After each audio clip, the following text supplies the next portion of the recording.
your trusted leader in e-motorsports.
Hey, welcome Vigilante Nation to Chicagoland Speedway for the start of a new season in the Vigilante Racing League Premiere Series.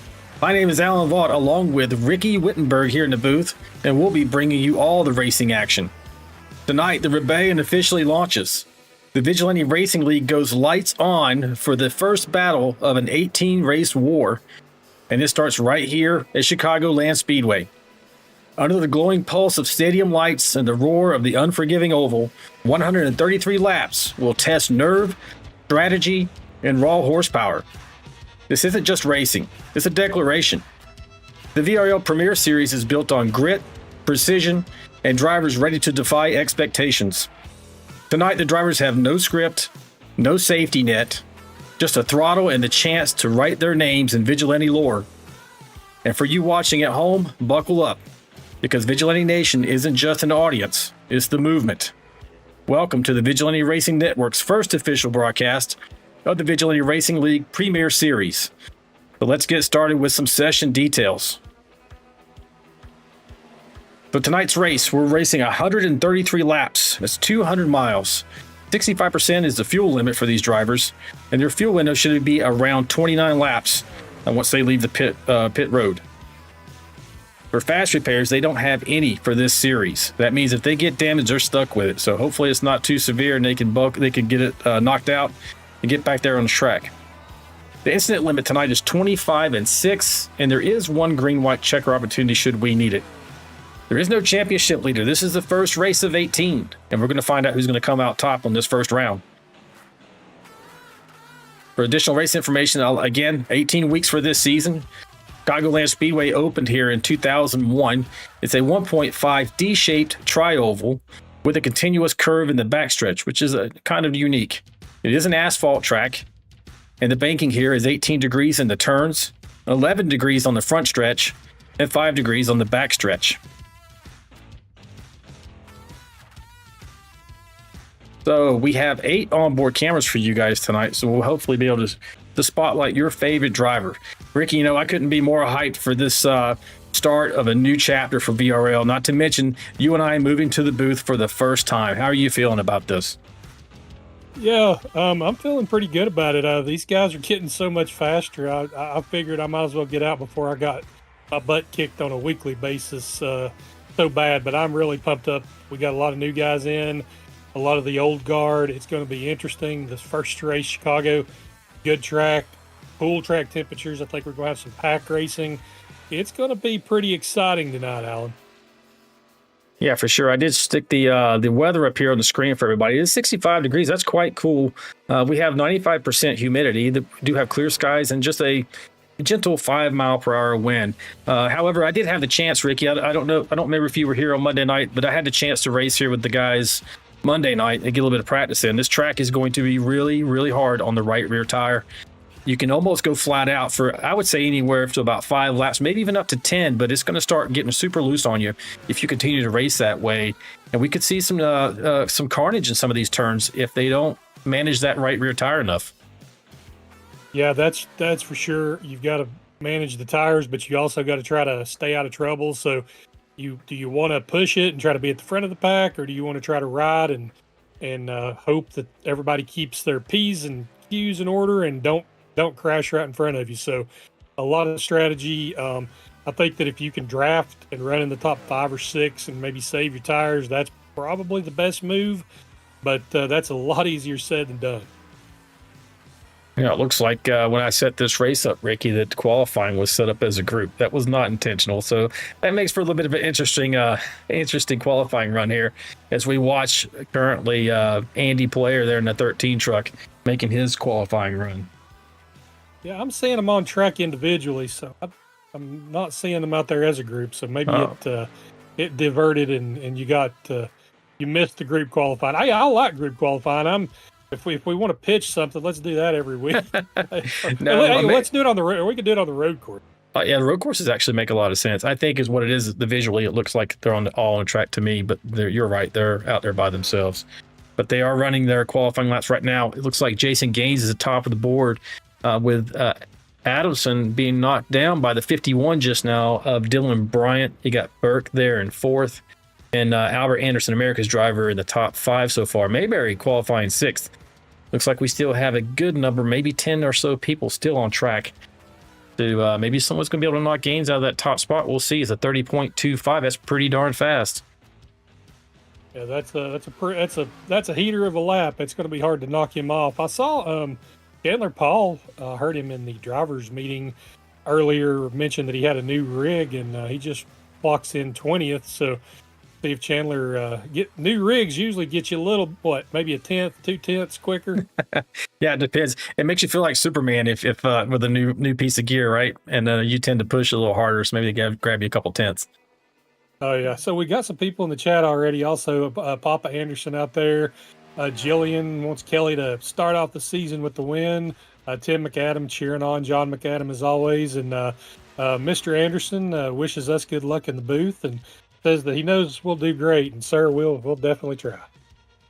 Yeah, that's for sure. And we do endeavor to highlight these drivers the best we can. It's part of the reason why Ricky and I decided to do this, and it's fun for us too. Something new, a new dynamic within the iRacing community. Broadcasting is, not a lot of people do it, so it's a chance for us to spread ourselves a little bit and see if we can pull it off, and hopefully give you guys a good show tonight.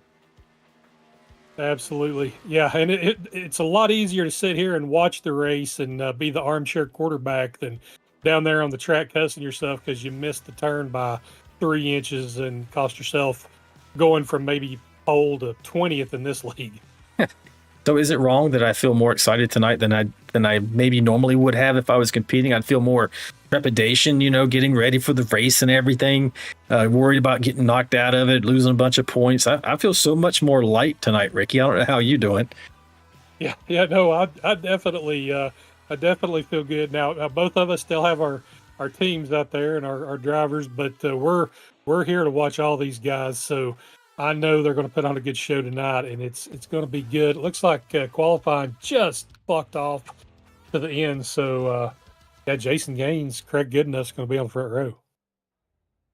Yeah, those are good times. Let's see if we can get the information up here on the screen for our grid. Let's take a look at that. So it looks like Jason Gaines in first place, Craig Goodenough second. Dylan Bryant brings it home third. Mike Adamson in fourth. Jeremiah Burke fifth. Albert Anderson in sixth. Scott Roney seventh. Chris Gones eighth place. Derek Welch in ninth. And Anthony Williams in 10th. Yeah, starting 11th looks like Kelly Kill starting 11th in the 01. Kyle Vaught 12th. Trevor Robertson 13th. Dave Mayberry 14th. John McDonald 15th. Colin Decker 16th in his series debut. Scott Milner also a debut, 17th. Dustin Eaton, Andrew Player, and Deion Jones top 20.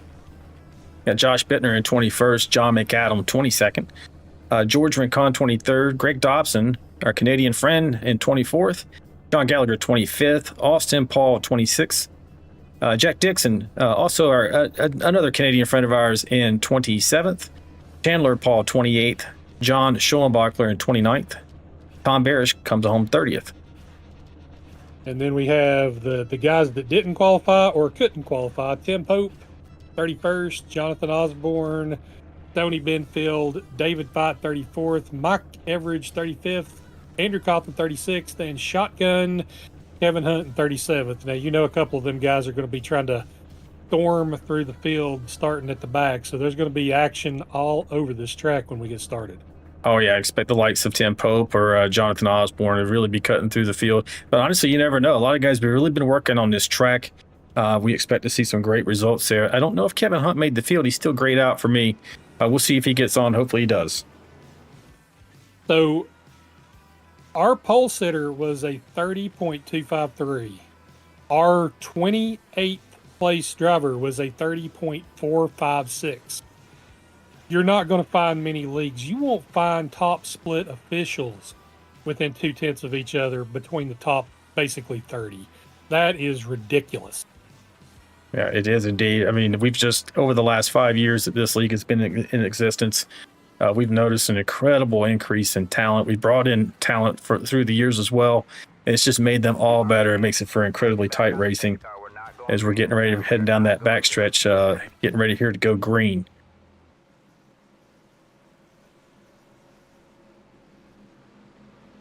Jason Gaines is going to take us to the line now. On the start of the race, folks, they are going on Barney, the flagman. But for the rest of the restarts during this race, it's going to be on the leader. So right now, it's going to be an equal shot for the 83 and the 89. Once Barney drops that green flag, we'll see if which one's able to get momentum on the other.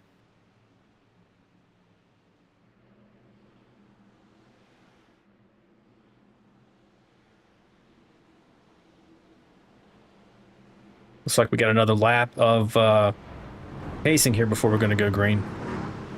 Yeah, it gives me a chance. I bet a lot of people didn't know this, Alan, because I didn't either.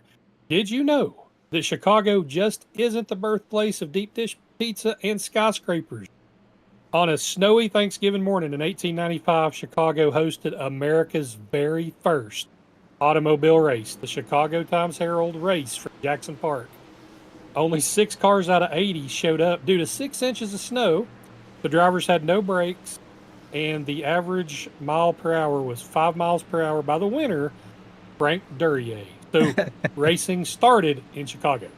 I would not have guessed that. You told me that, and we were doing pre-race prep, and I would not have guessed that. But the other fact you just mentioned is kind of funny. 5 miles per hour was the average speed, and we're going to be doing in excess of 180 here tonight. Boy, we've come a long way. Yeah, from 5 miles an hour to 180. But the one thing that hadn't changed is I bet they're not going to be hitting their brakes for the first few laps here, too. Yeah, no doubt. So got Lori in the chat saying hello to the VRL family. She's been super stoked all day about getting this season started. She told me in particular she is looking for a new VRL champion this season, but she said she's not pulling for anyone in particular. But I think that implies, as we go in green right here, Jason Gaines is going to take it right there at the line. Is he going to have it going into turn 1? Looks like 89's got momentum on the outside, followed by the 88. They're just going to go all out here for a while, Ricky. Yeah, they're going to race side by side. They'll try to get, some of these guys will try to get in line. Some of them are going to make moves. I would imagine that these leaders are going to try to get some clean air, though. They're going to race really hard here up front. Yeah, this is going to be very tight for a while. I don't see if the field really spreading out for maybe, what do you think, 5 to 10 laps if they stay green here before that happens. So let me get to a different camera shot here. Go ahead. I wasn't here on Monday, but if they stay green, I would actually anticipate the pack, the main pack, staying together for about 15 to 20 laps. Oh, we'll see if that happens. It was really, I was actually surprised at how much that right rear tire was wearing and in the race, and in traffic in particular. If you were out front, it seemed, you were stuck pretty well. Got a nice field here tonight. 37 trucks on the, that's great. We've been able to maintain that for a long time. It's a testament to these drivers really being competitive and also friends off the track. I think that's why they show up every week. Absolutely. Now, Osborne had to serve a drive-through penalty, I believe, or come on to pit road, so he's now just barely in front of the leaders. I'm sure he's going to push hard to try not to lose the lap. As I say that, he drops down to the apron. Maybe he's going to let him go. It looks like he might be hoping to at least get stuck into the pack and be the first truck a lap down. They are coming up on another truck I saw right there in front of them, though. See if we can see who that is. Jones. Yeah, that's Dion Jones right there, the number 4 truck. Now, you're going to see some new liveries to start the season off for some of these teams. So this is Phoenix Racing. That's Dion Jones. That's also Mike Adamson. Who else is in that particular team? But they're all running the NOS trucks. Oh, Burke. Yeah, Canadian friend, Greg Dobson, Burke, and no, Burke's not on the team. Greg Dobson is, also Andrew Cawthon, and I'm missing one. But I've got 4 of them. I'll figure the other one out in a minute. Well, if you see NOS on one of the trucks tonight, you can figure they're going to be part of the Phoenix racing team. So I don't know, did Dion have a penalty tonight too? I don't know, but I believe he must have, because he did come out of the pit. It says he pitted. And he came out, so he done a drive-through. I think the 81 truck is probably Craig Goodenough's best friend right now. He's using him basically as a pick on that bottom line and just taking the top when he needs to in front of the 88, maintaining the lead here for the first 6 laps of this race. Oh, yeah. Now, so Monday you said we were running the right rears pretty hard, but do you think that the line is going to be more forgiving for the guys that roll the bottom, or these guys that kind of rip that high line? Unfortunately, we didn't get enough green flag laps in on Monday for me to be able to make that call. I'm thinking maybe the bottom, if you got a long run, you might be able to save a little bit more of that right rear. Because if you're ripping that top, you really are putting a lot of pressure on that right rear, I think. But I'm not positive, Ricky, to be truthful, because I didn't run more than, I say, probably 10 laps on Monday green before we had another caution. Yeah, that's unfortunate, but that's the way Mondays are usually. Everybody lets their hair down and kind of goes all out, and then Wednesdays they know, no fast repairs, and they've got to play a little bit nicer, or Lori will drop the band hammer on them. Yeah, for sure. It looks like we're starting to get spread out just a little bit, and if we do make it past 10 laps, we'll try to go through the field and get a look at your favorite drivers and see where they're running. Right now, your top 5 is Craig Goodenough, Mike Adamson, Jason Gaines, Dylan Bryant, and Albert Anderson. That's kind of a unique camera shot we threw in there for tonight, how it zooms in after one of the truck passes there. I don't know if it's going to mess with some people's eyeballs, but it was kind of a cool thing Lori and I were working on. Yeah, they're starting. Go ahead. No, the other truck that's with the NOS bunch is Sean McDonald. So I figured that out. There we go. Lori's in the chat there saying, "Thank you, Papa. Happy 80th, young man. We're good in our part of Texas." Yes, we are. But we are thinking about those folks up there in Kerrville and other places. Man, what a tragedy and tragic loss of life up there. So here's wishing them and those folks all the best as they work through a very tough time in their lives.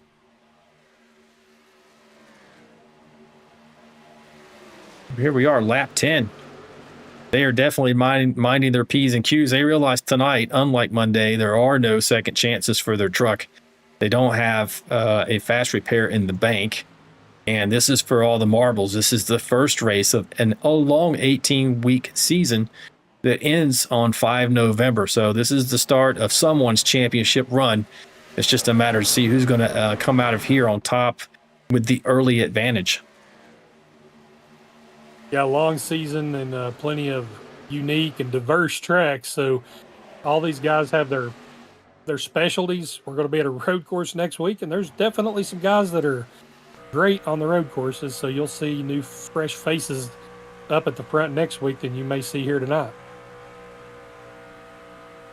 So we're riding on board with one of our brothers from the north, Jack Dixon, out of Mitchell. Is that Ontario, Canada? I'm thinking that's what that stands for.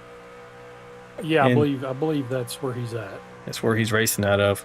Been with us for a long time. I think from the beginning, probably, if not very, He very has. nearly. Jack was in our very first recruiting race, our first ever broadcast race when we were before the league officially launched. We found Jack, Trevor, a few of the other guys that stuck around, but those are the two that come to my head right off the top. So Lori's also in the chat saying that we're sounding good. So that's good, folks. We got the audio sounding good. And she's also mentioning that it is weird not seeing us on the track. It's a little weird not being on the track, to be frank about it. But like I mentioned earlier, this is a different opportunity for both Ricky and I to do something that we feel like is going to just take our league to the next level. And I'm looking through the pack now. You know, we thought that Tim Pope may move up maybe a little more quickly. He's up a little bit, but he's only up to 27th.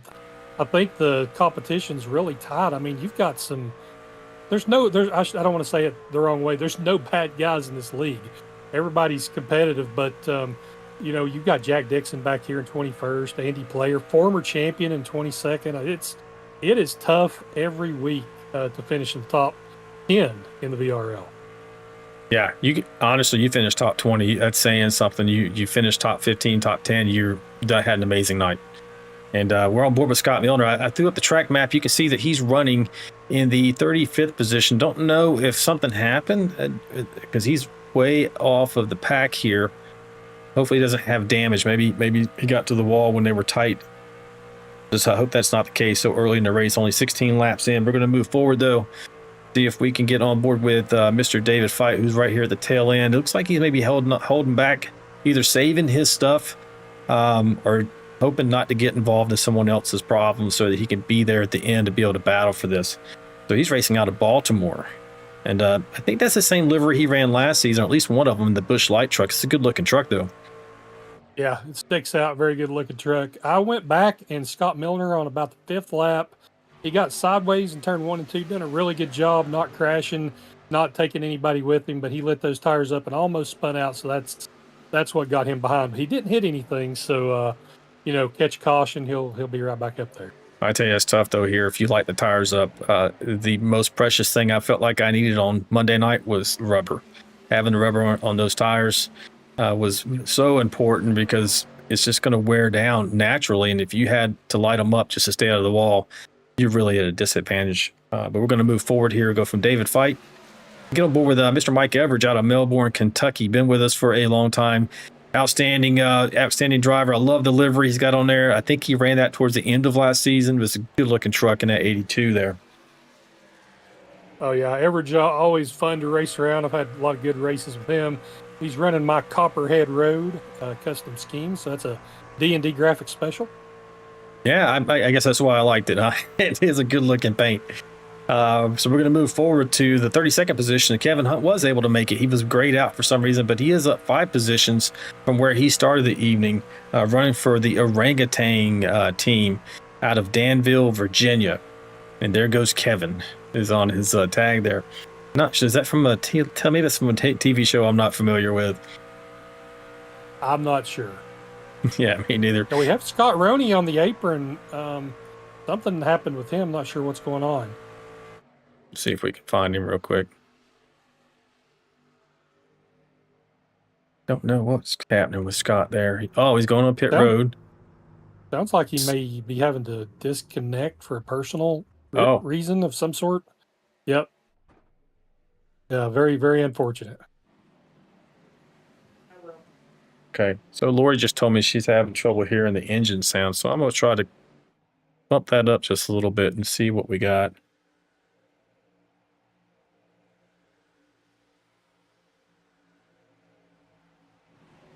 All right, Lori, let me know if that sounds better to you.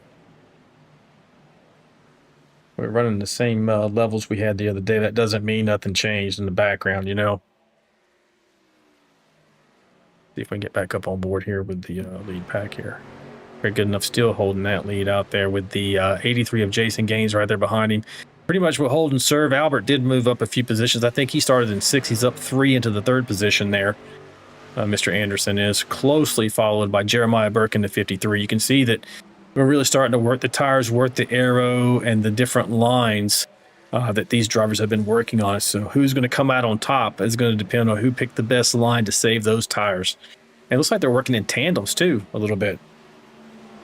Yeah, it's kind of interesting seeing how they're working around. I will say now that we're into a tire run, looking at the last 5-lap average, Jeremiah Burke looks to be the fastest truck on the track. So you may want to keep your eye on him toward the end of this run here. Yeah, will do. He's running that, I think that's another D&D special, isn't it, for the All-Star Racing? Yeah, the Roadrunner, Wally Coyote kind of, you know, special. Yeah. It's not exactly them for copyright reasons, but it's kind of close. Yeah, I got you. But he's racing out of Phoenix, Arizona. Jeremiah's been with us from the very beginning. He was even before we formed the league, so always been steadfast. We have a significant number within this league. I haven't counted recently. I bet it's close to 20, perhaps, there, Ricky, that started with us from the very beginning. Yeah, there's quite a few that has been here the whole time, and I just saw Craig Goodenough get evil out of turn 2 and almost clap that wall, and that's let Gaines get right back on his bumper. See if we can get a look at that with him. We hear that the engines are still a little bit low for some reason, so just a technical note. No, it sounds like they're at 2%. All right, well, how about this? Maybe we'll go wide open and you tell us if we need to back it down. So we'll try that. Here we go. How's that sound now, Lori? Let us know. Soundboard good enough. Let's hit right. Went back a couple laps here. Take a look at the replay to see what you're talking about. Him getting a little bit sideways. Speed this up. Oh. I do see he's starting to wear that right rear as the 83 is getting under him here. We'll go back live, see how they're doing now. Still side by side. You didn't miss anything. That's the thing about this track. It almost races like a super speedway where you can't get away until towards the very end of the run. And they're at lap 26 right now, so it shouldn't be much longer before we're looking at some green flag pit stops, which will be awesome to see. Yeah, they're at the end of the run. That's what'll spread them out a little bit is the pit cycle when they pit. Some of them will probably pit a little bit early. Some of them will pit late. Some of them, you know, it's in this league we have so much green flag. Pit stops are so important, and I think it's overlooked a lot. That you can make up 3 or 4 seconds in the pits, and that's huge in a league this competitive. Yeah, sure is. Kind of going back into the field a little bit, taking a look at David Fight. He's back with us, been away for a couple seasons, I think. Came back this season, been looking forward to this. He's running in the 31st position, up 3 spots. We'll hit a few of these before they start making pit stops here. We talked about Mike Everidge and Kevin Hunt. Got Ronnie had to duck out. Let's see if we get on board here with Faster Pastor Stoney Benfield out of Albemarle, North Carolina. As you see, a pretty aggressive move there in that purple NOS truck. I think that's Greg Dobson, actually. It is going around hitting the pits. Tom Barish. All right, let's take a look at that. Who's on pit road? The 83 and the 7 and the Jeremiah Burke both on pit road. Here we go. This is going to start separating the folks a little bit. Even if they're all super fast, it's going to be the minor things. You know, did they get enough speed getting onto pit road? Did they maintain pit road speed? Were they able to get grip as they came out of their pit box? All those things. As I shift over to a different camera angle for you guys. Still not giving me the best angle there. 83 is getting out in front of the 53 here. Go back and see if we got anyone else going in pit road. Definitely, here we go. 82, 75 going out there. Second round here, looks like that's Craig right there. Oh, Calvott missed his pits. That's going to cost him some time. There we go. Camera angles were not working for us there. So your leader went on and off pit road. Looks like he is in. Still on lap 31, so this should come into 32 here. Anderson still has the lead. Just expect him. He's on pit road right now. So he was able to save a little bit of fuel in that run. That might really come into play if they're able to run this green throughout. A huge, help. Even if they have a caution, he's going to need less fuel because he was able to run a couple more laps. You see the Ford coming in, the 51 coming out, but then actually Ford's coming out too. Josh Bittner coming around here to inherit the lead. Josh was the first one to pit. Looks like he's got 5 laps on his tires, but look at that, 5 laps difference, and he's going to cycle out. Gaines is passing him, but he's going to probably be in second. Yeah, so it's probably going to be a net gain for Bittner. Yep, definitely. If that's what I was thinking, a net gain overall. We'll see if it runs long. It still might kind of hurt in the end. See how it plays out for him. But if he catches a caution at the right time, that's going to be perfect.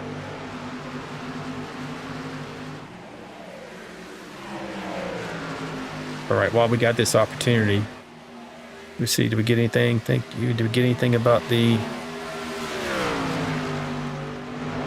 audio? Don't hear anything else about the engines since the last one, but we've got a lot of people in the chat. So Taylor Provak's joining us.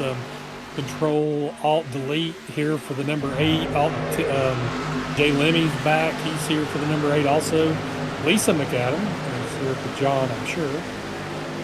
Then we also have G-Host. Keep an eye on Decker. So Decker's got definitely got a fan club out there tonight.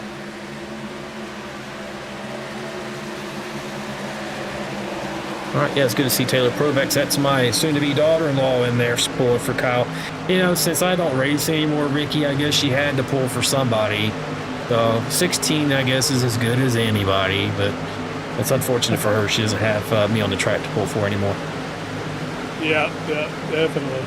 I can't bury Kyle because I was going to say if she wanted to win, or maybe she should be pulling for Gaines right now. He's the one that's leading, but in all seriousness, Kyle has done a great job these last couple of years, and he's running strong every week now. So he's going to win some more races. Yeah, I was trying to get a look at him here. I was also reading in the chat. I'm missing it now, but I think I saw Brandon in the chat too. So shout out to Brandon for watching up in Washington, D.C. and coming out to support his brother. Oh, get out of the booth, he says. Come on the track. Come on. I hear you, buddy. So we got Edith Anderson that has asked us questions. She wants to know why there's sparks under the cars.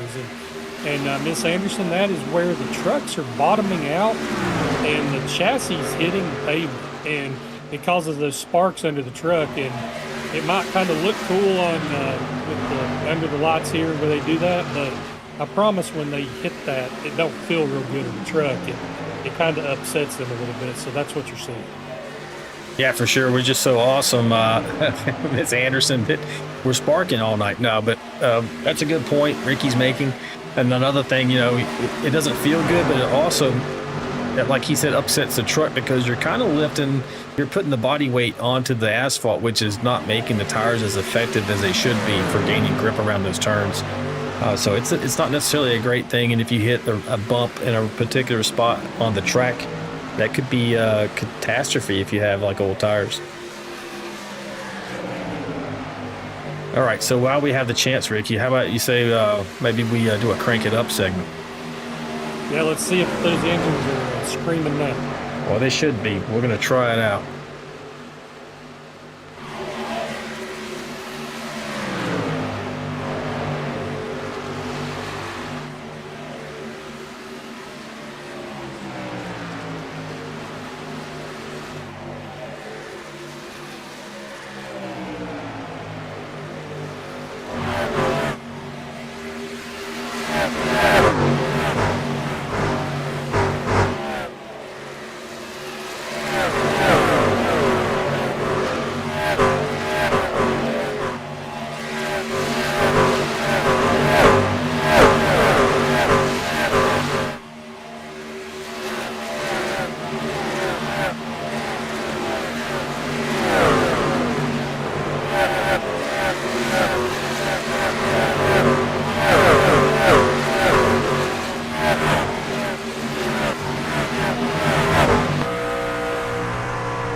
Well, so we're back for that. Hopefully you guys were able to hear those engines because they are turned wide open.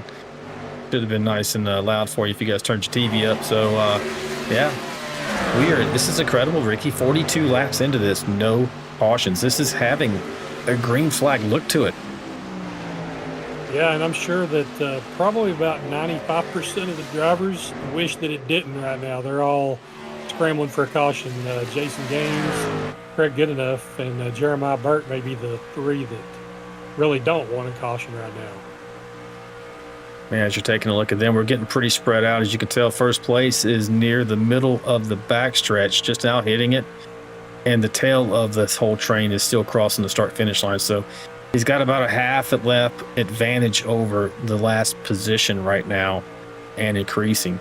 And as this moves on, the folks who are able to take care of their stuff longer are going to have a huge advantage. So we'll see how this goes. This is Jason Gaines right now up front with Craig. Actually, he's a little further ahead on the wrong person there. So Gaines was able to overtake through that cycle of pit stops, and now he's out to a 1.49 second advantage over Goodenough, actually, and closing in. Looks like on a lap truck there in front of him. Who is that? That is going to be, okay, Jonathan Osborne. He's definitely not looking to have this run green. He's been working from behind the 8 ball since the start of the race. Yeah, he's definitely looking for caution. I'm looking through the field here a little bit. Looks like Bittner's tires are finally starting to give up a little. He hit the wall twice in turn 1 and 2 the last lap. And he's starting to slide back into the clutches of some of these other guys. But I think he was about 20th when this cycle started. So I think that if it stays green, he's still in better shape than he would have been by not pitting. Yeah, you can see it looks like he's running that high line there. Oh, and just scraping off the wall. Hopefully he's not doing damage too much to his truck.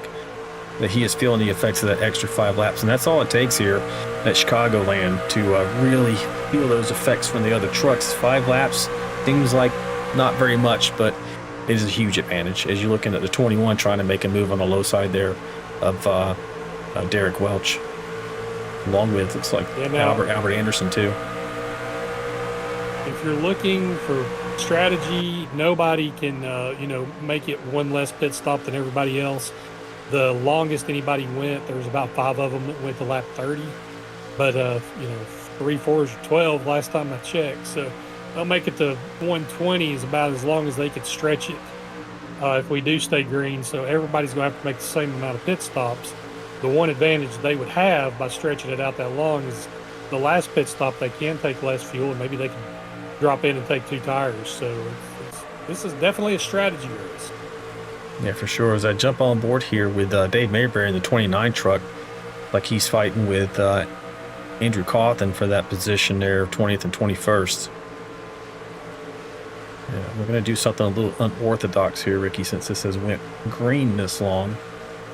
Is we're going to pull Mr. Dave up. I have talked to him, folks. He's willing to come up into the booth even under green here. So I might want to wait a minute, though, and see how this works out between him and Mr. Cawthon. Like Cawthon's going to gain the advantage here. Let's see who's behind him. He's got a little ways to John Gallagher. But we'll see how it's working out here. I'm going to pull Dave in the booth here.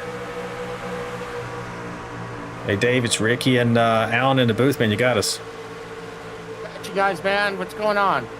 All right, buddy. Keep you focused there. Hope you can answer a couple questions while we're staying green here. But we haven't had any cautions to talk to you. How's it going so far? How you feeling?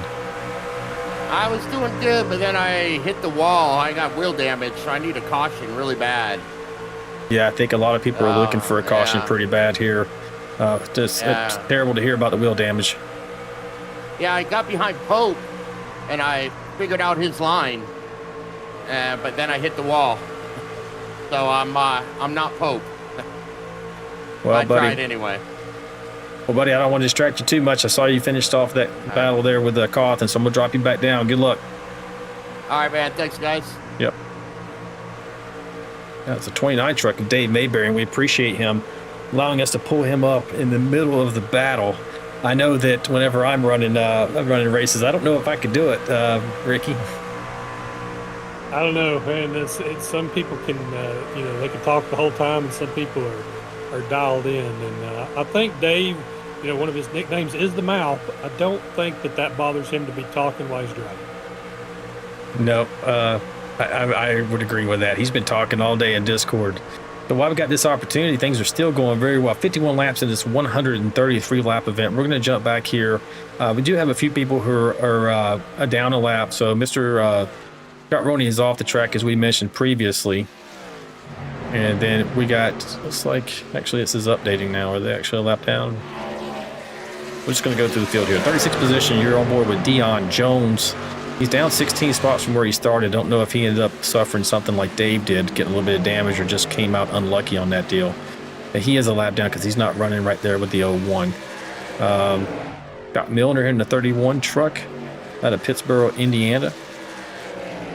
That Army truck. Oh, ATC, that's right. He was former Army and also, I think, a career air traffic controller, he was telling us the other night. He's relatively new to this league. We've known him for a while from other venues. But now he's on board with us, and he's a vigilante, so looking forward to see what he can do this season. Back up with Jonathan Osborne here. He is having a tough night. He's down 2 spots from where he started. Really probably praying for a caution right now. Moving up to the next spot is Kevin Hunt, 33rd, out of Danville, Virginia. We talked about him earlier. Chandler Paul down 4 spots from where he started, out of Mount Washington, Kentucky. Tom Barish, another newcomer to the Vigilante Premiere Series. He races in the Vanquish Series. Ricky, you and I talked about that. Really good over there out of Gulf Coast, Mississippi. Looking forward to see how he runs this season. Great guy from everything that we've seen so far in the other league, and so he got an invite over here to the Premier League. Yeah, he's running really strong in the Vanquish Series, and I think that Lori said he took his number 3 from you and his number 5 from me. So we got to cheer for him. We got to pull for him if he's trying to help us keep our numbers on the track. Oh, that's right. She mentioned that to me as well. So moving on forward to David Fight. We talked about him earlier, freshly back to the league. He is up 5 plus 5 positions from where he started. Now 6, running in 28th position. Anthony Williams right there with him, down 17, running 27th. Mike Everidge, he's up 10 positions to 25th from where he started tonight. And then we're going to take a look at Stoney, Faster Pastor Benfield there in that 75 truck. He is running up 9 positions in the 20 from where he started, in 24th. And John Geller with a Harbor Freight truck there, Ford F-150, running in 23rd position. We talked about Kyle Vaught earlier. It got a nice new paint job. I don't know who did that one. Ricky, do you know? Yeah, I think that's a D&D paint job right there. It's a kind of a high throwback to Terry Labonte, his Kellogg's car, just with a little bit of a twist. Yeah, it's a good looking truck. I saw you put that up the other day. And if you're a long time fan of NASCAR, you can't go wrong with Terry Labonte. And he's part of the Ain't Dead Yet team, one of your guys, actually. Yeah, on my team, and had a little bit of misfortune in the pits over here. Other than that, I think we've been about in the top 14, 15, so he's going to try to claw his way back up towards the top 10. Yeah, we got a long way to go. I mean, it's having a green flag look to it, but you never know. It just takes one mistake, and lots of times we get to the next cycle, we're starting to see, actually, he's getting the pit road right now. Just kind of perfect that we're on board with him. This is the second set. Many other people are going in with him. Kelly Kill, Jeremiah Burke, Craig Goodenough, Jason Gaines, all hitting pit road. Dustin Eaton looks like he's hitting pit road as well. Time. So this could end up causing cautions too, because this seems to be when they start to blend back together with faster trucks and trucks that stayed out. You could see an incident that brings us a whole new dynamic to this. But so far, these guys are trying to start the season off right. Don't want to have incidents. Want to get the best finish that they can. But this is one of those races that has more of an endurance feel to it right now. Yeah, and I'm watching everybody pit. When you said that a minute ago about faster guys and slower guys, Josh Bittner went straight up the middle, passing some guys because he knows he's got horsepower to make them work. Yeah, as you can see right now, he is making them work going around the outside of George Ricon, that 28 Goodweiser machine. Closing in, he's trying to chase down Jeremiah Burke. Don't know if they hit the pit road at the same time. Looks like he's closing in on him pretty good clip. So maybe Jeremiah hasn't made his pit stop yet. Let me take a look actually right here, and I'll tell you. I believe he just did. I believe he just came out. Yeah, he did. So Bittner went in on 54, and 57 rather was Jeremiah Burke. So he does have fresher tires, but they're cold. So once he gets warmed up here, you probably see him either pull away, or if Bittner is able to get around him, you might see Burke surge back in front of the 84 truck. So isn't Bittner on your team? Yeah, Bittner is a member of Ain't Dead Yet, so another one of my drivers. Looking strong tonight. I mean, that was a pretty good strategy for him to pit early. I know he likes to do off-cycle stuff, so I would expect if this stays green, Josh is probably going to be solidly in the top 10. So is he actually running a gray truck that I'm looking at on the track tonight, or we just got a late? No. Okay, he's running a different truck. We just didn't get the trading paints updated as we came into the session. It's ironic that I don't have it on there, and he's got the slogan up there, the Paint Man. He works for Sherwin-Williams. I hope I got that right and didn't say the wrong. Who does he work for? I forget. Yeah, Sherwin-Williams. He's Sherwin-Williams Paint Man. So okay, I'm glad I got that right. Truck's not usually that dull looking, but that's just didn't load in right.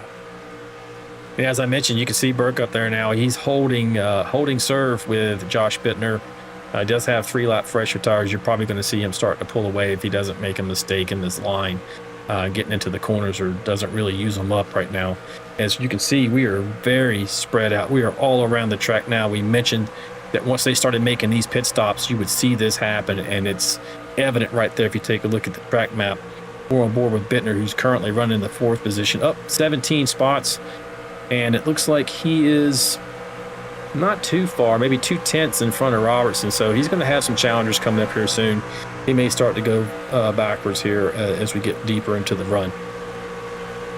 Yeah, we've definitely spread out. It looks like Jason Gaines and Craig Goodenough hit it on the same lap, and now they're together. They're running 1-2, and they are in lockstep with each other, and everybody else is chasing. We're going to go on board here with Kelly Kill. And we have on-board camper for him tonight. As you can see his setup there, I really dig the gloves, but he's got a three-panel setup, or a 3-monitor setup with an information screen at the top. And you can go anywhere from somebody driving with a 32-inch screen and G920 wheel and pedals to somebody racing something like what you see here with Kelly Kill. It doesn't necessarily matter. It's about immersion, really. In my mind, this is very immersive. Feels like you're in the car. You got a lot of great feedback and everything, but it does not prevent you from being fast in iRacing just because you don't have all this Gucci gear. No, I'm pretty sure Timmy Hill, former NASCAR driver, a few years ago was running when they had the COVID thing. He was running the NASCAR series, and he was running with, I don't know, $100 setup. And so you could go anywhere from $100 to some of these guys I know are running $10,000 setups. And it's all about your feel in the truck, your car, or your driving. It doesn't make you faster. You're either fast or you're not. It might make it more immersive. It can't replace your reflexes. No, for sure. I want to get you a look there, and as we're staying in green here, I'm going to get you a look at some of these other individuals as well who we have on camera tonight. Let's go check out Greg Dobson. We'll find him here and take a look at how he's looking on his rig. There's Greg running right now. Oh, what happened to Craig Goodenough? In a 33rd position. Did you catch that? No, I did not. Need to go back and see what happened there. I'd heard Derek Welch key up on the radio that he had damage, and he was telling some people to pass him, so something's happened to the 21 of Derek Welch as well. Well, now it's jumped back up. Now I'm showing him in 2nd position, so that might have been a scoring and timing thing. There's a little bit of a glitch. Yeah, he's still right there with Jason Gaines. Yeah, that was it caught me off guard here for a second when I took a look. I was like, we missed something there.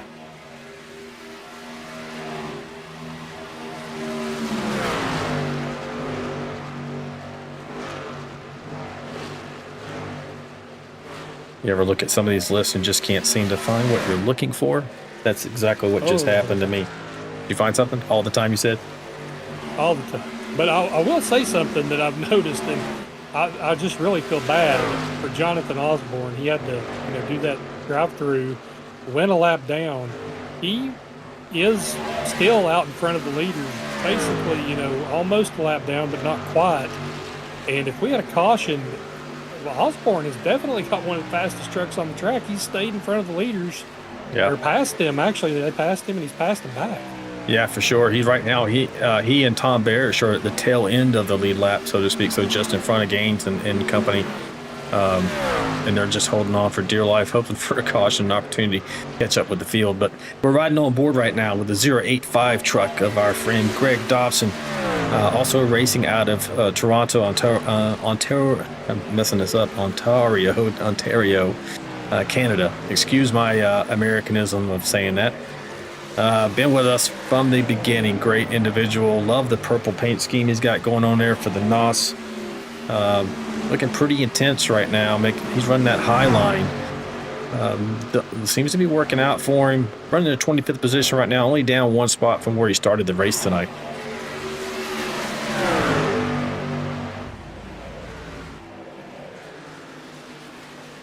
We do have a request from Lori if we could go through the whole field.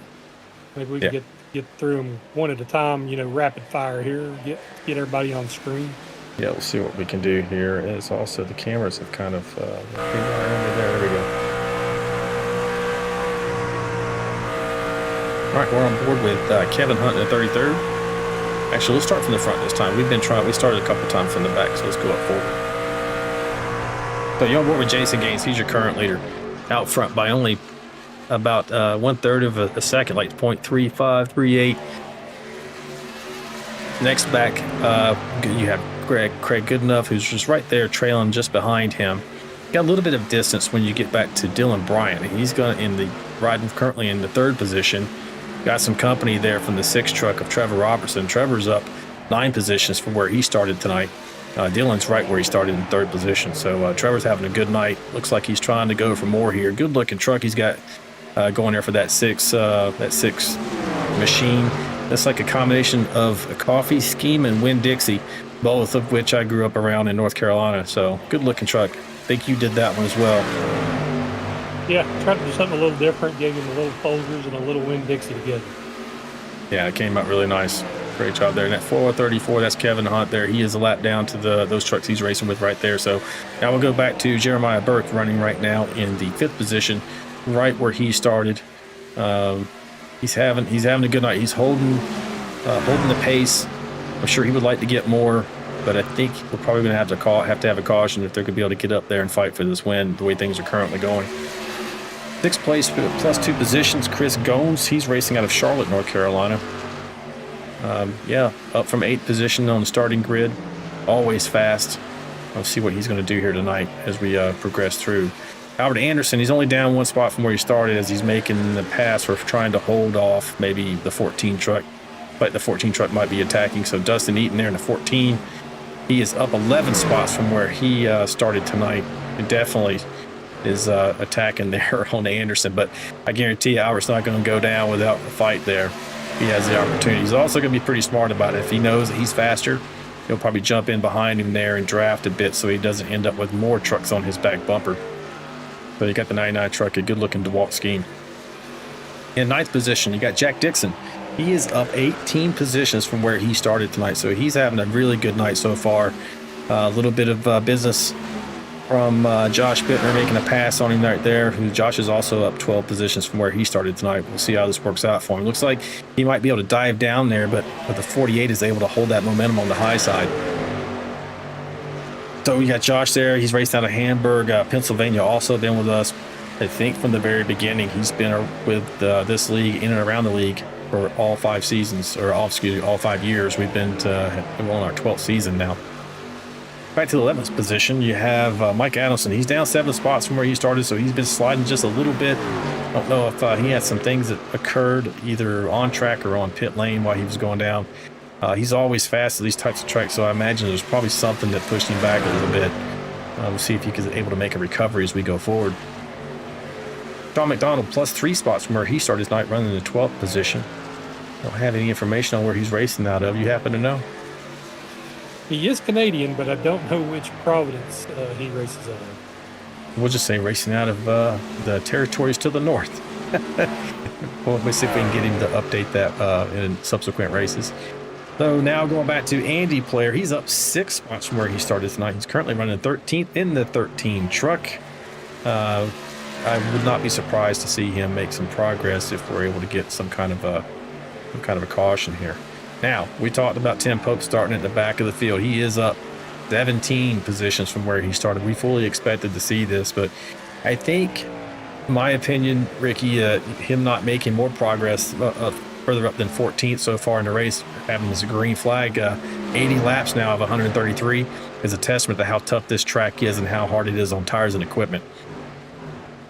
Oh yeah, Tim Pope, one of the best out there, and he's only up to 14th right now. So he's every position is a fight. Yeah, he's a multi-time champion, and that's how tough it is, folks, for him to get up towards the front. So moving back one more position, 15th, you got Colin Decker. He's up 1 spot from where he started. Not racing out of Milan, New York, but Millen, New York. I always mispronounce that and think of Europe, but Millen, New York, if I'm saying that right. He's new to this Milan. Okay, he's new as well to the series. He's just getting passed by George Rincon as well. Agua Dulce, California. I don't even know if I'm pronouncing that right, but he's racing out of California. Been with us from the very beginning. And that Goodweiser 28 scheme, a throwback to the legend himself, Dale Earnhardt Sr. Really love that paint scheme, and he's run that probably as long as I've been around, George. All right, back to the 15th position. You got Derek Welch. He's in a dogfight here with John McAdam. John McAdam's up 7. Derek's down 7. Looks like John McAdam might get the best up from here, but he's racing out of Auburn, Alabama. John McAdam is racing out of DeShore. Don't know where that is. You happen to know? DeShore? I don't either. Going back to Austin Paul in a 3 truck. Another ain't dead yet. Good looking truck he's got going there. That's a little different from what I've seen him run in the past out of Mount Washington, Kentucky. Been with us for a very long time. Go ahead. Painted that one. It's a tribute to Smokey and the Bandit. Okay, as he's starting to make his way on pit road, this might be the next set of pit stops it is, as we're watching these folks get on pit road. So that's good, because we came from the back for a couple times, and now we've gone from the front. I think we've hit most people going through the field here. What an incredible event. These guys are just not giving us much more to work with, which is good and bad. Great for them, because you don't want to see them start their seasons off in a bad way. We don't want to see a wreck fest or anything like that. I'm sure that the folks out there in YouTube land don't want to see that either. They want to see their favorite drivers make progress. Tim McAdam with the assist to us. John McAdam is from Pennsylvania. I would think Tim McAdam probably knows that, so I'll just take him for his word. Take him at his word. There we go. All right, folks. Well, let's go to some more cameras here. We got many to choose from. Let's see. I don't think Colin got into. He's on the track tonight, but I did not see a camera from him tonight. So, see if we can dial up. Where is Cawthon at? Andrew Cawthon in that 10 truck.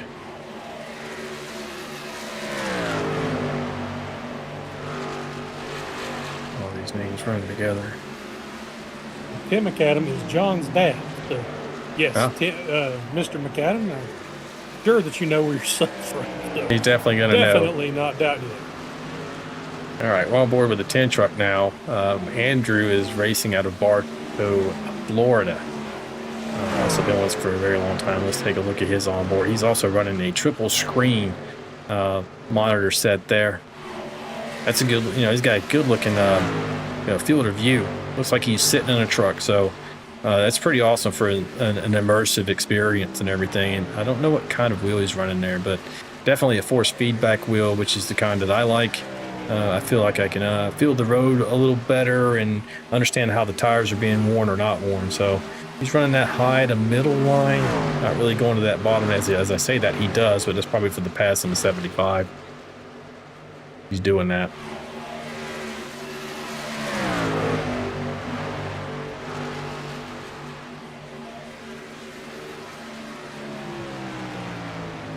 We got Kyle Vaught as well on a camera tonight.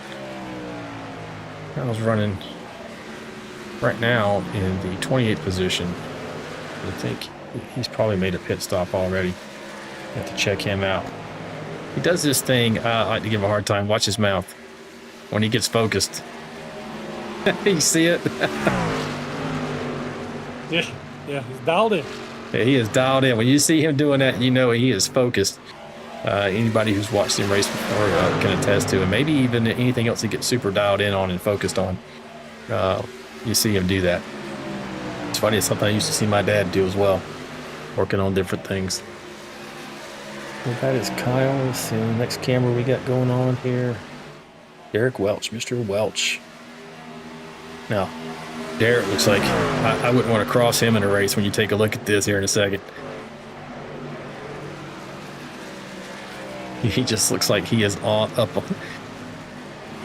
on the wheel, and if things going to go bad for him, he's probably going to come after you. What do you think? Yeah, I don't think I'd want to cross him. And it's a real dichotomy too. He's real intense here for the race. I know he says he really likes the tournament bass fishing. I wonder if he gets that intense in the boat. Yeah, right. It's like Lori in the chat saying, "Nice guitar, Kyle. Where'd you get it?" Oh, I know where he got it. He stole it from his pop. Yeah, that's where he got it from. Anybody else out there in the chat don't see? So, folks, if you got questions on anything going on in the league or anything coming up, hit us up in the chat here. We'll definitely read it on air and talk about it. But we do have the opportunity right now with the way this race is going. I don't think we mentioned it, but I will say Analia Tovar has also joined us in the chat cheering for Dustin Eaton. Well, on board Mr. Dustin Eaton here. See how he's running. Right now he is up in 4th position, up 14 or 13 spots where he started. It's like he's going back. It's like he just got passed maybe by Trevor. Nope, Tim Pope just went to the pits. That's what happened. So he is running 4th, right there behind the 6th truck, up 14 positions on the night so far. They're having a good night racing out of Temple, Texas. I don't have a camera for him. He needs to get us a camera. This one guy needs to get us a camera. It needs to be Dustin. Yeah, I would think that would be just about as entertaining as Mayberry he has his camera going. Yeah, so we don't have the mouth on camera tonight. He had technical issues with his camera. We do have Mr. Jack Dixon now. I don't think this camera is going to give you much information about Mr. Dixon. As you can see how dark this is. What is that? Dion Racing? What does that say? Can you make that out? In the neon right there? I cannot. Yeah, no, I can't see. Kind of looks like Dion Racing. So Jack races in real life up there in Canada. I don't know, maybe that's his race team he races for, but it is super dark. He seems to be one of those guys that just wants to shut everything out. It says Dixon Racing. I think it's just the way it's... Oh, yeah, I can see it It's now. just kind of a cursive. Yep, it's just a cursive. Yeah. So yeah, that's probably maybe from what he does in real life, but he's also super fast in the real world as well as in iRacing. I think that's most of the cameras. Let's see, I think we got a couple more here. Yeah, we got Jeremiah Burke as well. Let's take a look at Jeremiah. Jeremiah currently running 3 spots down from where he started in the 8th position. So you can really see Jeremiah. We've got the lights on. Of course, he's out there in Arizona. It's not dark yet. The sun's still out. He's out there with Mayberry. I think we might have one other person out that way as well. Yeah, Osborne used to be out there, but he relocated to New Jersey, I believe. Yep. But I think it was him and Mayberry out there in Arizona, and then you have to go to California to get to like George Rincon. Anybody else out of California? Georgia's the only one that comes to mind for me. I think George is actually in Georgia now, so he's that's right. That's right. I forgot about that. He had missed a couple of races last season for that. So you can see there, it looks like Jeremiah's having a good time. Coming up there behind Mr. Albert Anderson. Don't know who he's talking to, but at least he's having fun. I think we have one more I want to make sure I get to before we run out of time here, because these guys are just blistering these laps. We're at 96. You've missed nothing up front, folks. You still got Craig Goodenough and Jason Gaines in 1 and 2. They just seem to be swapping back and forth on this lead. But I want to take a look and get on board with, actually your current leader, Mr. Good Enough. It looks like Craig maybe pitted a few laps later or earlier than Jason Gaines. That may have what gave him that 2.5 second advantage. Gaines has 11 laps on his tires. Craig's got 14, so that will probably come into play. Yeah, they keep going here. It looks like it's already the gaps are already coming down, so Craig's suffering a little bit from that advantage. But hey, that might work out for you at the end. Have just enough tire, get out there, just enough of a gap on that last pit stop to be able to make it. Now, I think they're only getting 29 laps. Let's take a look. When the last time that he went on pit road? He was on pit road. It looks like it's 82. So if he was on 82 and you done another 29 laps there, we're talking lap 111. So, you can definitely get to the end from there. Because there's only another 22 laps. So, okay, we should see one more round of pit stops. I'm sure he's hoping that this is going to go green.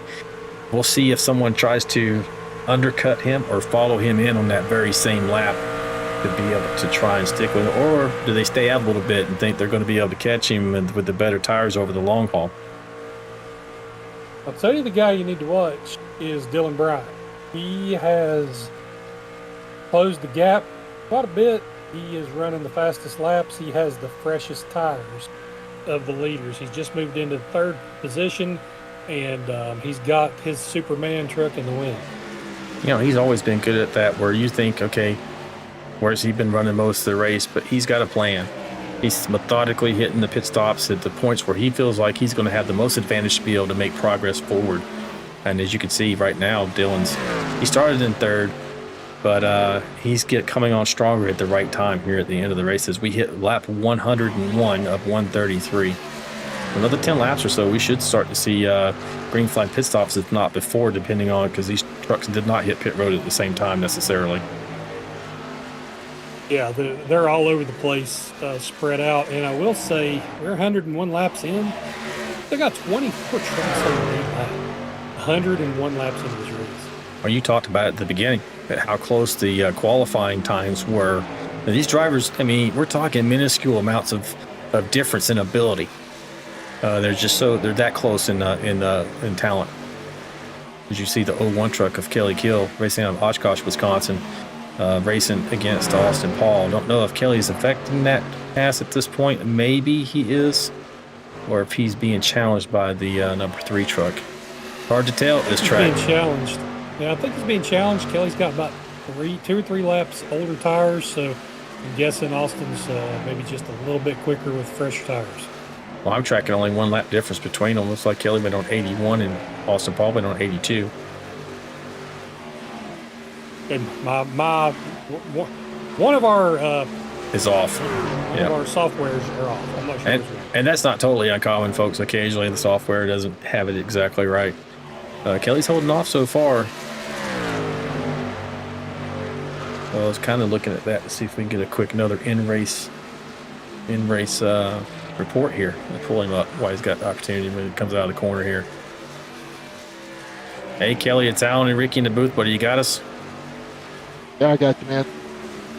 But hey, man, appreciate you letting me pull you up for this. Get a quick interview with you. It's been solid green, man. We've hardly been able to talk to anybody, so thanks for that. How's it going so far? Looks like you're trying to hold off Austin Paul there in 16th. Yeah, I was able to get around him there. I'm trying to get up here to George Rincon, but I'm gonna have to pit here in about 6th lap. Me and teammate Dave, we were trying to strategize, so we were like, oh, let's just try to cut this last stint in half. So me and him were going to try to pit here in about 6 laps. But yeah, unfortunately, I'm not catching up to George, so we'll see how it plays out. All right, man. Yeah, it might gain some advantage on pit lane. Looks like Jillian's out there in the chat there pulling for you, buddy. So you got fans wanting you to do well here tonight and have a great season. So thanks for talking to us real quick. We'll let you get back to your focus. All right. Thanks, guys. All right, buddy. Take care. Yep. See ya. Again, another guy who could just, doesn't matter. He could talk to you in the middle of a hurricane. So it was pretty awesome for him to allow us to go in there and talk to him in the middle of his green flag run here. Oh yeah, Kelly. I've always called him Mr. Cool, and that just shows you he can do it. But no pressure, just he can run it out. Now, one thing I'm looking at is we got some VRL rookies tonight. This is their inaugural VRL race, so I was trying to see which one's running the highest, and it looks like Chris Gones in 5th may be the highest rookie, and then the second highest rookie would be Colin Decker, who is back in 15th. Back in 15th. Yeah, right now. So you got Colin Decker, so he's the next one. Be moving down the running order here. I think this is John Schoenbacher's first race as well, right? He's running in 23rd. Yes. Yeah. So Kind of a quiet night, but that's the way Schoenbacher's been in our other league.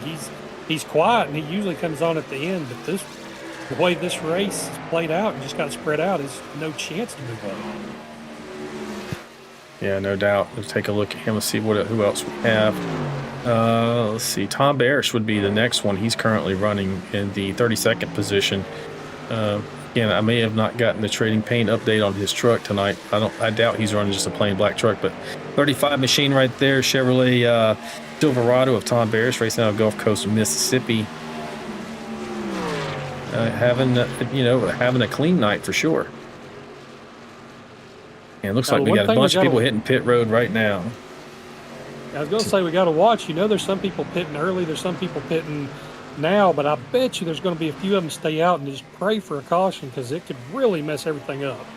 Yeah, certainly can, because you're going to probably hold, especially folks towards the back, they're going to be a lap down by making this green flag pit stop, considering we've ran this entirety of this race green. If we get all in the next 25 laps green, man, that's an incredible start to the season for these guys to run flag to flag without incident. Everybody seems to be coming down to make their last pit stops here now. You got Kevin Hunt there. Oh, Mr. The Mouth Dave Mayberry taking his last set of tires, or probably second to last set, since they haven't had any cautions here. Coming out in that Valvoline machine. Looks pretty good. Good looking machine, that Chevy Silverado. Anthony Williams there on pit road, racing out of Blanchard, Oklahoma. Also relatively new. He raced with us the last couple seasons, I think, though, in the VRL Premiere Series. It was for a couple seasons so far. Great guy.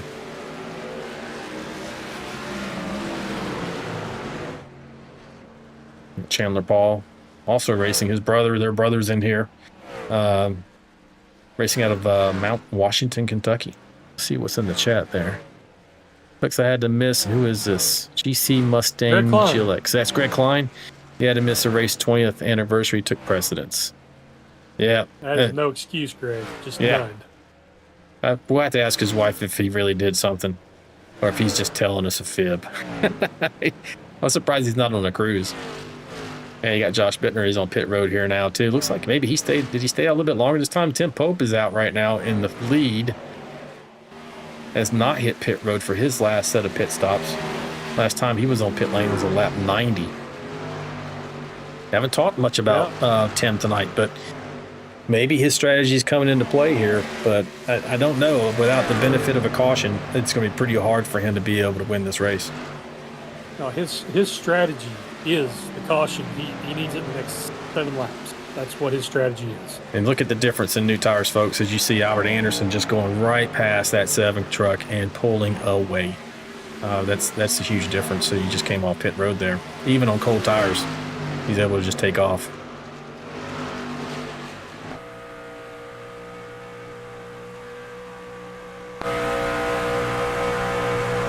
Yeah, Albert currently running 13th position. That's going to change as folks have to go into the pits. Like we got other people fight, and Osborne, I see them coming up on the radio there. They're probably announcing that they're going into pit lane. Yep, sure enough, here goes Jonathan Osborne, racing out of Woodbury, New Jersey. He has tried. He has been fast tonight, and he's just been unable to get that break that he needed to be able to get back around to compete for this win.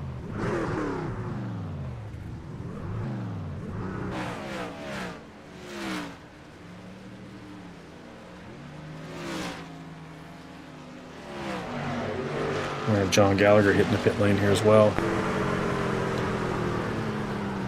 Oh, he misses it. This cycles out. He goes through the grass. Oh, he totally missed his entrance there. He's probably going to get a black for unsafe entry. Racing out of Roseville, California. What were you going to say? The good enough, it's not going to cycle back to good enough and Gaines and Bryant, and they're good enough's got a decent little lead, but he's in some lap traffic that are, you know, still on the lead lap, so they're going to race pretty hard to stay up there. If Gaines can eat into that lead at all, you know, they're running out of time. Yeah, I mean, Gaines is within about a second of him. As I'm looking at it, Pope is out there in front of both of them, but Pope's going to have to make another. There's no way he's going to make it to the end. He's 14 seconds ahead of them, but he's going to have to hit pit road before the end of this race. Now, if we have a caution, Pope's going to be in the catbird seat.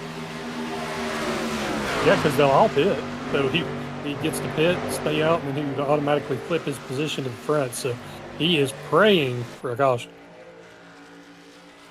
Yeah, good looking Texaco throwback machine. Also an Ain't Dead Yet, racing out of Roseboro, North Carolina. 3-time champion of this league. He is one of the best that we have on the track. He has been since the first season. So now let's take a see if we can go through. There's probably just him. Looks like right now, once he pits, and some of these other folks. I mean, he has everybody a lap down up to position 12 right now, Josh Bittner. So to your point, if there's a caution, he's really going to trap these guys. Well, they could also stay out, but and that's going to hurt him a little bit if they stay out. They're going to be at the tail of the lead lap. They should get a wave around. In some ways, it's going to really complicate the finish of this race if we have a caution at this point. Yeah, so the other guys are hoping there's a caution, but after Tim pits. So it's one of those things like, I need a caution, but I don't need it until he pits. So in the chat, we got senior Albert Anderson saying, now or never, go get him, son. Talking about Albert Anderson currently running in the 8th position. He has already made his last pit stop at 1:09. Lori's missed you tonight, Greg. Klein, happy anniversary. And also, Lori says Anthony Williams has been with VRL a long time. Yeah, he has been with us for a long time. Let's see, anybody else that we missed in here?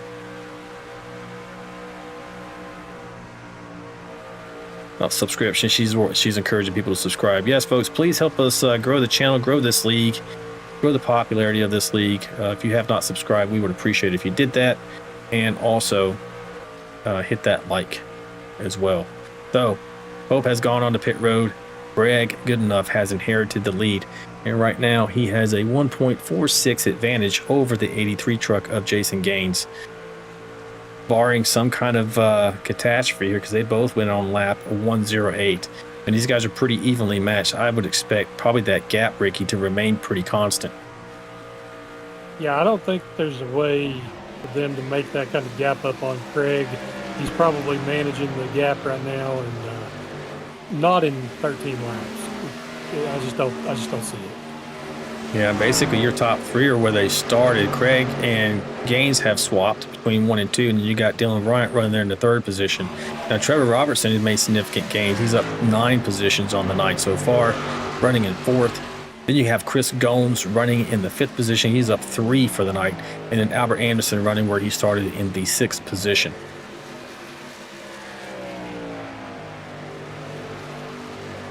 And the lap times are not significantly different. Goodenough's running last lap at 31:25. You've got Gaines at a 31:27. Dylan Brown at a 31:10. So they're not making up enough time to catch Craig. You're looking at Dion Jones here, along with Faster Passer in the 75 truck, racing that there in the 35th, 36th position. Let's see if we can do a little bit of through the field. We're not going to get too far.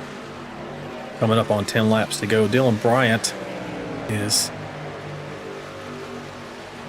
running 3rd there, so he's not running with those guys. For Dave Mayberry, he's running the 21st position, racing not that truck in front of him, because that's going to be Jason Gaines is running in the 2nd position. So he's not racing that truck, so he's actually a lap down to him. Now moving forward a bit, John Schoenbachler, as we mentioned previously, he is in the 19th position. He's I think he's run a little better than we saw earlier. He is up plus 9 positions from where he started this race. Craig is your leader. We're not racing him, and we move on forward to Tim Pope. So Tim is essentially at the tail end of the lead lap, running in looks like 20th position. So yeah, he really needed that caution to come out to be able to make his plan work out. And you got Colin Decker. I mean, I'm sure Tim's going to make up some positions here because he's got much fresher tires and he's got 9 laps to do it. And you got Colin Decker running here in the 18th position. As you see the 7 come along, like I mentioned, he's going to get a 2 for with the 8 truck. And looks like maybe the 31 truck he also passed there. And he's got the 10 truck of Andrew Cawthon in his sights coming up next. Austin Paul in the 3 truck, he's got a rolling roadblock in front of him of Kelly Kill and John McAdam in that 47 truck. It's going to get crowded here for a second. This is for position. All these guys are all Kelly. Oh, that was close.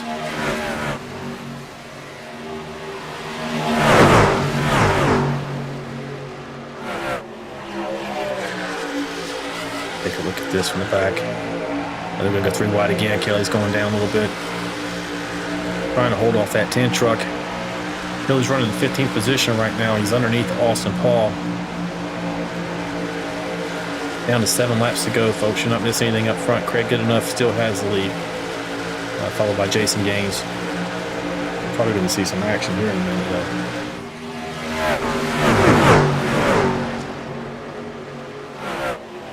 And Tim, you saw, just got around all on this truck already. He's now up to the 14th position. I wouldn't be surprised if he doesn't finish his 13th.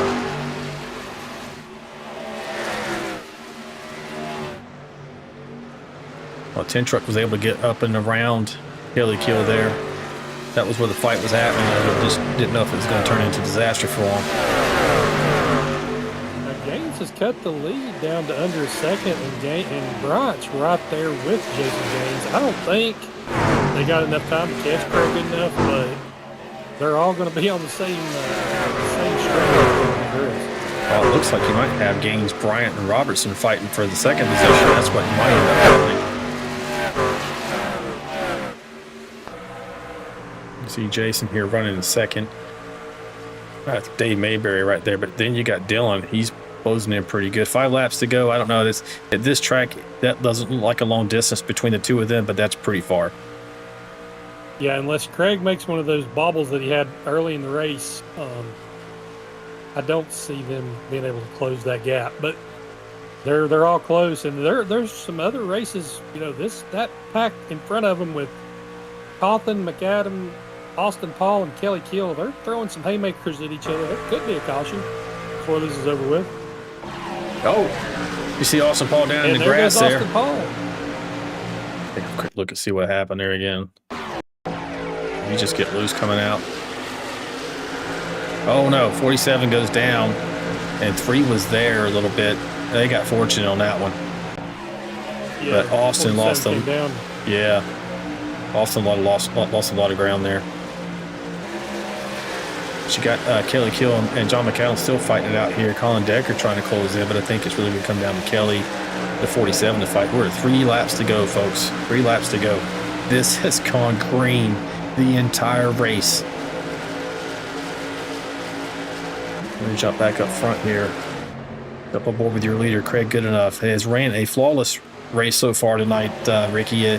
He's .84. He does not have the advantage he quite had, but I think he has enough with 2 laps to go. Yeah, I think he's got just enough. Just enough for good enough, right? He's got a good enough gap that he's going to make it. Sorry for the pun, folks. I'll tell you the guy that's going to be real disappointed at the end of this. Another guy, Jack Dixon. He's running the fastest laps of the race. Fastest 5-lap average. He started at the back, and he's up to 6th. I'm sure he should get 100 couple times. Yeah, for sure. Jack's up 20 positions on the night. Last lap for your leader. So it's going to be official. The next lap, folks, is going to be the end of the race, whether that's caution or checkered. And iRacing doesn't throw cautions on the last lap, so we're going to run it out to the end here. Yeah, and he's holding at 0.86, 0.85. I'm sure, like you mentioned, he's racing out of Helper, Utah. He's coming around turn 4.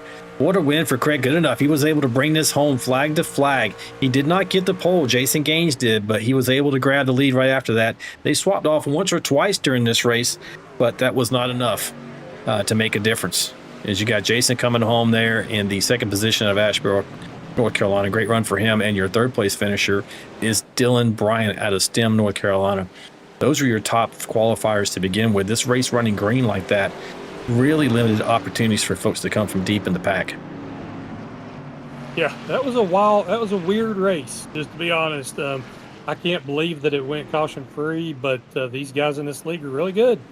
And once they got spread out, they was able to keep it green. All right, well, we're going to get ready, folks. We're going to go to a quick break momentarily, and then we're going to get your top 3 up here for interviews.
All right, folks, it's Ricky and Alan in the booth here, and we are back getting ready to interview your third place finisher of Dylan Bryant. We're going to pull him up into the booth here. Ricky, can get a word with him. Hey, Dylan, it's Alan and Ricky in the booth, buddy. You got us. Guys, what's going on? Man, what a race. How did this go from your perspective? It went great. It was, a super clean race, 0 cautions, and I am rather good at safe and tires. So yeah, it went green the whole time. You finished right where you started. Thought you had a chance, honestly, because of the way you normally manage these races, you might have been able to get up there, but it seemed like Jason Gaines and Goodenough, they were right there on par with you and able to pull out just a little bit. Even though you guys were closing at the end, you needed just a little more time, I think.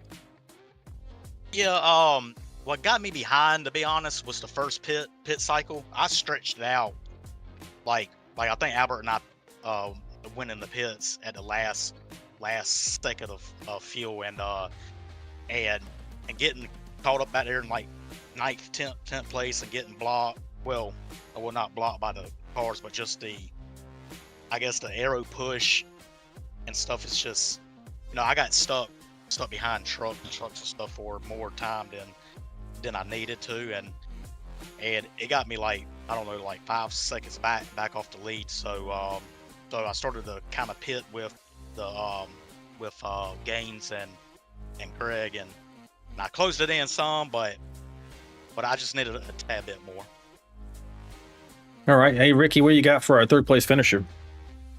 Yeah, Dylan, good run tonight, top 3. The only thing I was going to ask you maybe different is, did you expect this kind of long run? I would imagine that with your pit cycle on the first pit stop and then having to adjust it, you was probably banking on a couple of cautions, and then that just didn't happen.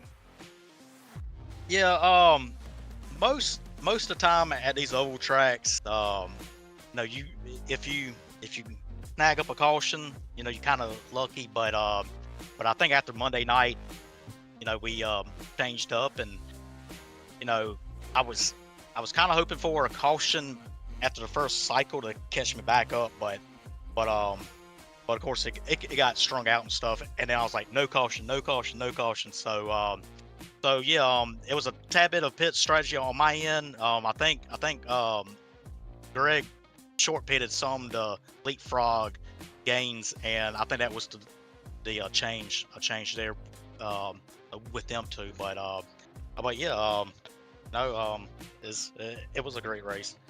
So. Well, yeah, man, you did a great job tonight bringing it home third place. Do you have any shout outs for your team, fans, or family? Yeah, first and foremost, team All Star. I know Gaines and I got second and third. I think Albert came in sixth, and then Jack started like in the back. He finished like seventh, so I mean he was lights out fast. Bert got ninth, so I think the entire All-Star team got a top 10 tonight, which is good because I needed as much points as I can before we go to the road course, because I'm like 11th place guy. So, but also Lori, everything that she does for the league with VRL, and then of course a shout out to VRN. Y'all guys are outstanding. I love the pre-race show that y'all was doing, and now it's like Tuesday nights and stuff. So I think it's great. I could have y'all in the booth and on the racetrack. It'd be perfect because I truly do miss y'all both on the track. So, but yeah, guys. Other than that, you know, I'll catch y'all next week, and I look forward to going back and watching the broadcast. Yeah, buddy. Well, we appreciate the kind words and everything. And we're going to get to race with you, just not during the season. There'll be special events and otherwise, so you'll get your chance to rub doors with us. But thanks so much for everything that you bring to the lead, your talent, your spirit, and what a great run for you tonight in third place. And we'll see you next time, buddy. All right, guys. Y'all have a great night. You too. That was your third place finisher, the 51 of Dylan Bryant. Just a quick check on the chat here. Lori is in the chat going, hey, great race, VRL. 0 cautions. Absolutely. She goes Chicagoland, 37 drivers, 133 laps, no fast repairs, and no cautions. Yeah, quite a difference that we saw from Monday night. It was really, I think that's where they test the limits to find out exactly what the truck can do. And then once they got here tonight, you know, it's all serious. And so great job on them. As we get ready to interview our second place finisher of Mr. Jason Gaines. See if we can get him pulled up into the booth here. Hey, Jason, it's Ricky and Alan in the booth, buddy. You got us. What's up, guys? Hey, man, second place finish, first race of the season. Flag to flag. What are your thoughts on tonight's event? That was absolutely amazing, man. I have never sweated so much driving a sim car. Awesome race, man. That's the way I want all the races to be. That's wishful thinking, I know, but just down there talking to Craig in the green room, man, that's awesome racing between me and him. And yeah, I like getting the field spread out, seeing what you got. You know, the gas mileage situation comes in, and yeah, I just love that style stuff. Well, you guys did a great job. We saw you guys swap the positions a couple of times there. It was a little bit of 180 mile an hour chess between the two of you getting on and off pit road when you're going to pit and everything. So great job tonight. Hey, Ricky, what do you have for our second place finisher?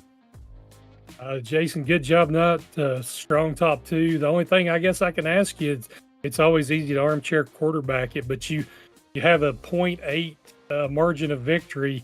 What could you have done different to found that 0.8 seconds over the course of the 133 laps? Did a lap before Craig did. He snookered me there on that last one. I was trying to debate when to go in because I knew he was kind of splitting it up into twos on that last run. And he went down. Actually, the lap I was fixing to, but I was like, I'm going to stretch one more because I thought if we got a green-white checkered, he might be on the cusp of running out if we had to go through that scenario. So I went one more.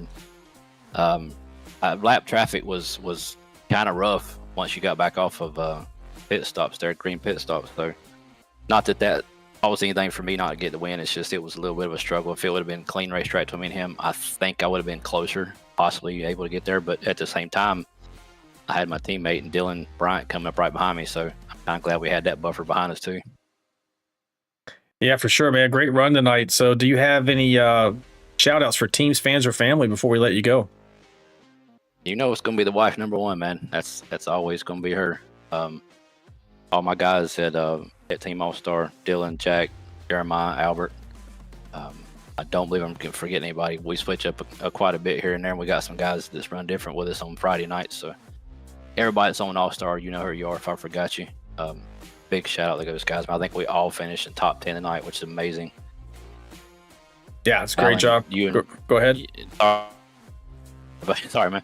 Alan, you and Ricky doing the stuff for VRN. Anybody out there that's listening, if you ain't subscribed, hit that like button, man. These guys are going to be awesome at this. I can't wait to go back and watch this. Lori for what she does run league. Everybody in league to put on a show like that, Green Flag, is amazing. So shout out to everybody. Yeah, for sure, man. I mean, you would look at the whole league. Ricky and I were talking at the beginning and how the qualifying times were just so incredibly close. And then you saw the same thing as it developed into the race. So only once we got to pit stops were you guys able to get kind of spread out there. So, hey, man, great job. Second place finish. Glad to have you up here on the podium and talking to us tonight. And we do appreciate the kind words, and we'll catch you next time, buddy. Sounds good. Appreciate it. Have a good night, fellas. Good night. Second place finisher, the 83 truck, Jason Gaines, racing out of Asheboro, North Carolina. And now we get a chance to talk with our leader, or our winner tonight, Mr. Craig Goodenough. Get him in the booth here. Hey, Craig, it's Alan and Ricky in the booth, buddy. You got me. Yep, we got you. Hey, man, that's the way to start the season, right? Yeah, that ain't bad. I can't complain. You went out there and you put it on them tonight. I mean, between Jason was up there with you for a little bit. You guys were kind of going back and forth. I mentioned to him a little bit of 180 mile an hour chest between who was going to pit first and how that was going to work out for each of you. But it really looked like it was going to be one of the two of you. Dylan might have had a chance to get in there, maybe if you got into some rough lap traffic or something like that. But how did you feel overall about the entire event going flag to flag here on the very first night? By the way, thank you. VRN's first broadcast, and we take it flag to flag. What a night. I was super pumped that it was flag to flag. That was awesome. Like, I think it was like 5 to go or so. I seen some cars in the grass on the backstretch, and I was like, oh no, here we go. Have such a solid race and then turn into chaos like it normally does, which yeah, happens.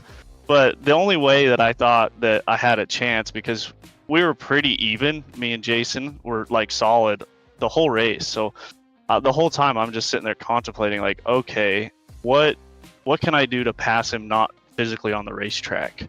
And that was my only shot that I could come up with, because I knew once I got out there it'd be very difficult for him to catch up and pass again, because you could just aero block so good with worn tires and everything like that.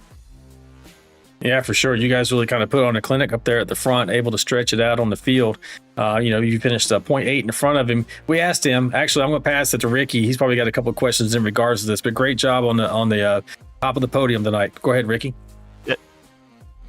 Hey, Craig, good win tonight, buddy. Putting it out there and for the season 12 VRL kickoff. But one thing I wanted to ask you, I know, we was racing here tonight at Chicagoland instead of the Chicago street course, and I know you're really good on road courses too. But did you think that you was going to be able to pull out a win tonight on the oval going in? No, going in, I had no idea. I figured I had maybe top 6 truck, top 5 truck. I didn't think that I would perform as decently as I did. But strategy definitely played a lot. I think cautions would have made a big difference. We'd had a lot more pack race and it wouldn't have stretched out as much. I think that would have been a different game for sure. Yeah, so we're going into the road course next week. You think you can make it 2 for 2? I don't want to jinx myself. I'm going to put in solid practice like I always do, and then we'll let the racing gods decide. Racing gods, indeed. So, hey, Craig, great job here bringing home the first win of season 12. Before we let you go, do you have any shout-outs for teams, fans, or family? Team Tank, of course. Andy Player for helping me with that pit strategy. That was definitely handy. And then, of course, Eaton, new member Colin, and then also Kevin for helping me out, practicing with me all the time, especially those road courses, because it gets a little boring by yourself.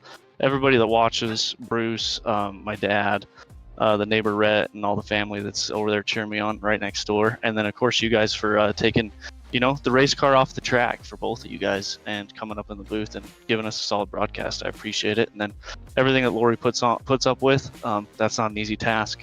You never make everybody happy, and I understand that. So thanks for all you guys' hard work. For sure. Hey, buddy, we appreciate the kind words and great run tonight. We look forward to see you really lighting it up next week as we go out to Sonoma, or as others call it, Sears Point.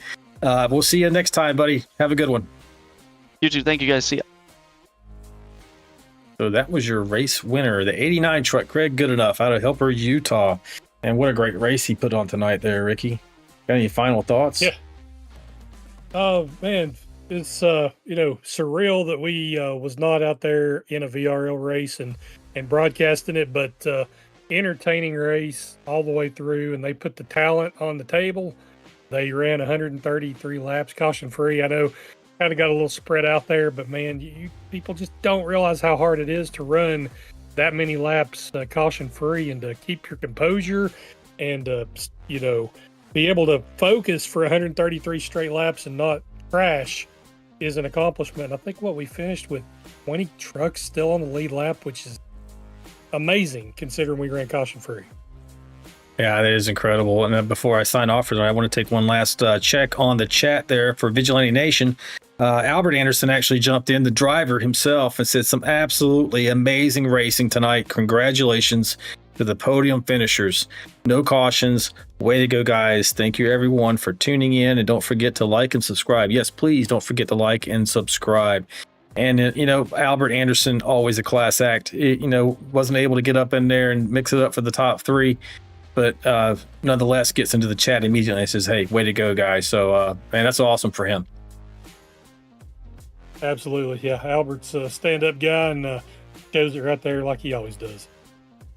Well, thanks, Ricky, as always. And again, I want to thank my beautiful and talented wife, Lori. Everybody said it. I want to reiterate it and what she does for us every day in this league. She does so much more behind the scenes than I even know about, or she was even willing to tell me. So thank you to her. Thank you to Ricky for joining me in the booth and coming off the track. I know that wasn't an easy decision, but I think it's going to be pretty awesome for this league in the end. So that does it for this round, race fans. So remember, stay sharp, stay fast, stay Vigilante Nation, and we'll see you next time. Good night. This ain't your mama's racing stream.